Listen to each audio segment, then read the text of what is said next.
Bonjour à toutes et à tous, je m'appelle Thomas, j'adore tout ce qui est sciences médicales et alimentation. Aujourd'hui, je voudrais faire une vidéo sur le cancer.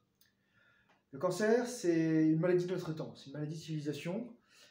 Et le problème, c'est qu'on ne sait pas comment faire, vraiment. On a beau avoir des pléthores de moyens, chimiothérapie, radiothérapie, et pourtant, ça revient, les gens sont en rémission, mais ensuite, boum, le cancer revient, etc. Et ils vivent une misère. Le pire encore, c'est les enfants qui doivent vivre de ça, enfin, qui en meurent surtout, très tôt dans leur vie, et c'est vraiment... c'est une tragédie en fait. Je voudrais vous parler des recherches que j'ai faites dessus, de celles que de nombreux médecins et scientifiques ont fait, et éventuellement proposer des possibilités de guérison, d'amélioration de la santé, et savoir d'où ça vient, comme ça mieux le traiter. Donc, le cancer. Première partie, qu'est-ce que c'est? Comment ça arrive et pourquoi? C'est ça en fait qu'on va dire. Il y a Thomas Seyfried, qui est un chercheur qui possède un PhD dans le domaine, qui a publié beaucoup d'articles à ce sujet. Notamment, il a fait une expérience sur les cellules cancéreuses et les cellules saines en transplantant des mitochondries, donc les sources d'énergie des cellules, les usines à énergie, et les noyaux, donc les réservoirs à information, car c'est dans le noyau que se trouve l'ADN. Qu'est-ce qu'il a fait? Il a en fait pris des cellules saines et des cellules cancéreuses, et dans les cellules saines, il a transplanté les mitochondries cancéreuses, et dans les cellules cancéreuses, il a transplanté des mitochondries saines. Pourquoi est-ce qu'il a fait ça? Parce qu'on a toujours cru, et on croit encore aujourd'hui, que le cancer est dû à un dysfonctionnement du noyau de la cellule. Or, à travers cette transplantation et sa recherche et l'article qu'il a écrit, que je vous mettrai tout dans la description, il a démonté ce mythe en fait. Bien entendu, tout ce que je vais dire, ce n'est pas un conseil médical, c'est vraiment juste le fruit de mes recherches. Ce n'est que mon opinion et probablement aussi celle des autres, si je ne me trompe pas en la répétant. Donc prenez ça avec un grain de sel et surtout faites vos propres recherches et dites-moi dans les commentaires qu'est-ce que vous en pensez. Donc une cellule saine, ça va donner une cellule saine, en général. Une cellule cancéreuse va donner une cellule cancéreuse. Parce qu'en fait, la cellule cancéreuse, elle n'a plus la dimension apoptotique, c'est-à-dire elle ne se suicide plus lorsqu'elle est trop usée, elle continue de se démultiplier jusqu'à plus soif. Il y a Léo Grasset, qui est le frère d'ailleurs de Colas Grasset, Colas Bib, un dessinateur. Donc Léo Grasset, biologiste, et elle a fait une vidéo sur le cancer en disant que le cancer, c'est la cellule de l'être multicellulaire qui souhaite revenir à l'état unicellulaire. Et j'ai trouvé que c'était magnifique en fait. La cellule devient tellement folle, ou alors parce qu'elle a été tellement endommagée, traumatisée par ce que la personne ou l'être humain a subi ou lui a fait subir, qu'elle décide de faire sécession littéralement. Elle dit « J'en ai marre de ce corps, je me barre ». C'est presque ça en fait. Enfin, je pense que c'est carrément ça. Donc ce que Seyfried a fait, c'est qu'il a pris des mitochondries saines, il a pris des cellules saines, il a mis des mitochondries malades dedans, et ça a donné des cellules cancéreuses. C'est-à-dire que le noyau a été corrompu, littéralement. Tandis qu'il a pris les cellules cancéreuses, il a enlevé les mitochondries malades, il a mis des mitochondries saines, et en fait, la cellule continuait de vivre normalement, elle ne se multipliait plus à foison. Mais par contre, elle est morte parce que c'est dans le noyau que se situe environ 87%, que sont codés 95% pardon, des protéines mitochondriales. Donc, cela dit, de nouvelles recherches ont montré que les mitochondries pouvaient être beaucoup plus autonomes que ce qu'on pense. Mais en général, c'est pour ça que la cellule elle va claquer. Donc, conclusion, mitochondrie endommagée égale cancer. Très simple. Maintenant, pourquoi la mitochondrie elle est endommagée? Je dirais qu'il y a plusieurs facteurs, et j'en ai oublié un qui est très important, je dirais aussi, il y a la dimension génétique. Lorsqu'on a un enfant qui naît avec un cancer ou avec une leucémie foudroyante, je sais qu'il existe différents types de leucémie, je ne rentrerai pas dans les détails ici, je vous encourage à aller voir. Mais dans ce cas-là, il y a vraiment une génétique défavorable. Et ça, c'est très dur à contrer. Je veux dire, on ne peut pas changer tout l'ADN d'un être humain. Le seul moment où on peut vraiment faire ça, je dirais, c'est lorsque la cellule elle est encore unifiée. Et c'est probablement ce qui se passe aujourd'hui avec toutes les modifications génétiques de CRISPR-Cas9, etc. Si on exclut le facteur génétique, en général, c'est dû à des dommages oxydatifs. Qu'est-ce que c'est? Je vais en parler plus tard.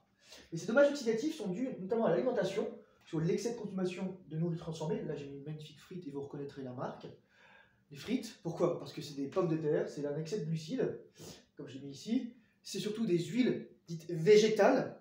Je ferai une vidéo sur ces huiles, qui sont en fait littéralement les produits les plus délétères pour votre corps, les plus détrimentaires.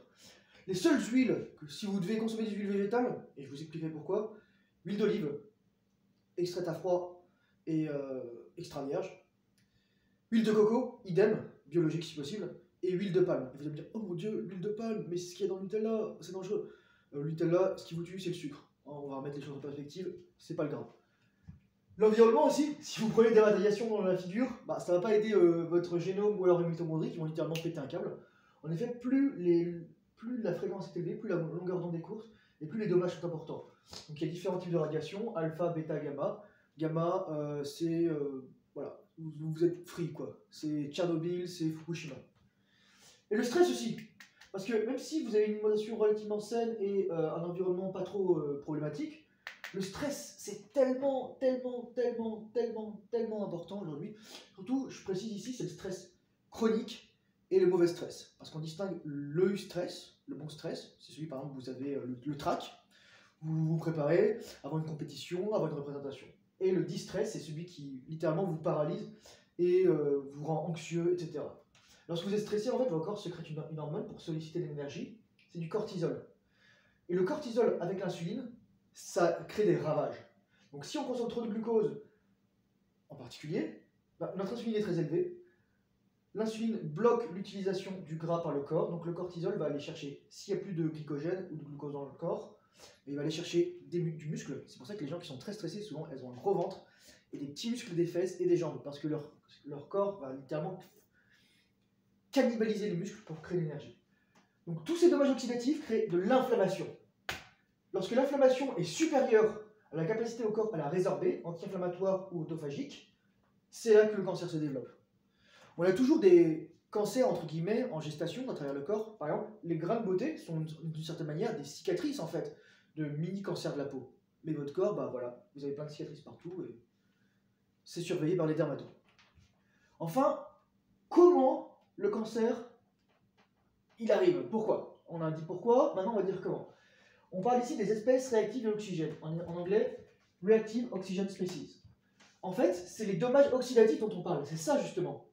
Donc, le corps, pour éliminer des éléments toxiques, il va les associer avec des particules, en l'occurrence, voilà. Le R, c'est par exemple un radical qu'on va associer pour expulser du corps en fait. Par exemple, ici on retrouve H2O2, c'est quoi? Bah, ça c'est l'eau oxygénée, c'est le peroxyde d'hydrogène. C'est aussi utilisé par votre corps comme source d'anti-agents pathogènes. Ensuite, on voit ici par exemple l'oxyde nitrique qui sert aussi à oxygéner les tissus. Et lorsqu'on voit un petit point, en fait, c'est que souvent il y a un électron qui se balade. Et c'est pas bon un électron qui se balade. Parce que justement, ça va être le carambolage en fait dans les cellules. On voit aussi d'autres choses ici. Par exemple, on voit, donc, si je dis pas de bêtises, c'est un anion superoxyde.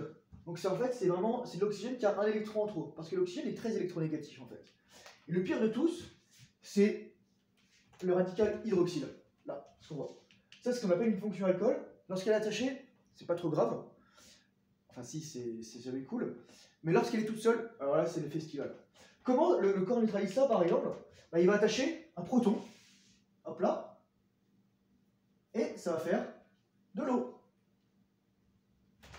Donc on voit ici que, ici j'ai mis la demi-vie, half-life, c'est la demi-vie. Plus la demi-vie est courte, donc minutes, secondes, millisecondes, microsecondes, nanosecondes, plus les dommages oxydatifs sont importants. Parce que le truc va se désintégrer ultra rapidement. Et c'est jamais bon. Comment maintenant, d'après mes recherches et d'après mes conclusions, on fait pour prévenir et guérir le cancer? Le cancer, il faut l'affamer. Et on l'affame de deux façons. À travers le jeûne. Pourquoi? Parce que le corps passe en cétose. Et le corps produit tout le glucose dont il a besoin à travers la glucogénèse. Et dans l'étude de suivi du jeûne le plus long du monde d'Angus Barbieri, sa glycémie est descendue à 17. 17. Alors, je ne sais plus c'est quoi la mesure, je crois que c'est milligrammes par décilitre, si je ne dis pas de bêtises. Tac. 17. Nous, on nous dit que normalement, il faut être entre 80 et 100. C'est la moyenne. Vous vous rendez compte? Il avait besoin que de ça comme glucose pour fonctionner. Pourquoi? Parce que tout le reste de son corps fonctionnait au gras. Et on sait que plus un cancer est agressif, moins il va utiliser de gras et d'oxygène, et plus il va utiliser la fermentation, donc le glucose. Donc si vous jeûnez, le peu de glucose que vous avez va partir à votre cerveau, à vos adrénales et à vos globules rouges. Parce que si ce n'était pas le cas, vous mourriez très vite. Un autre moyen d'attraper le cancer, c'est en fait, il y a un acide aminé qu'il utilise, c'est la glutamine. Donc GLN. Et donc, je crois que c'est Q, si je ne dis pas de bêtises, pour la lettre de l'acide aminé. Et on va utiliser une molécule qui s'appelle le DON. Waouh! Ce qui veut dire 6, alors si je dis pas de bêtises, 6 diazo, non, 6 oxo, 5 diazo, L-norleucine. Je crois que c'est ça. Je ne vais pas dire de bêtises. Voilà, c'est le DON, vous allez voir. Ensuite, utiliser des molécules anti-inflammatoires. C'est quoi ces molécules anti-inflammatoires? Bah, c'est les oméga 3. Les oméga 3, surtout les huiles de poisson. Ça va être par exemple aussi des molécules anti-inflammatoires, comme, même si les recherches sont parfois un petit peu, comment dire, dubitatives, le curcuma, la curcumine, ça va être aussi de se reposer et de prendre du soleil. Pourquoi? Parce que c'est au soleil qu'on fait de la vitamine D, et la vitamine D est une des molécules anti-inflammatoires les plus puissantes qui existent. Je rappelle ici encore une fois que la vitamine D, c'est une hormone fabriquée à partir du cholestérol, et que ça s'appelle du cholécalciférol. Donc voilà, mais tout ça sur le cancer. Vraiment, je pense qu'il n'y a pas. On a l'impression qu'il y a beaucoup de secrets quand on tombe malade par hasard, mais vous voyez que c'est dû aussi quand même à des choses qu'on peut généralement prédire. Certes, la loterie génétique, on ne peut jamais faire trop grand chose vis-à-vis de tout ça. Et une fois qu'on sait tout ça, je pense qu'il y a peut-être moyen qu'on éradique définitivement cette maladie. Merci beaucoup.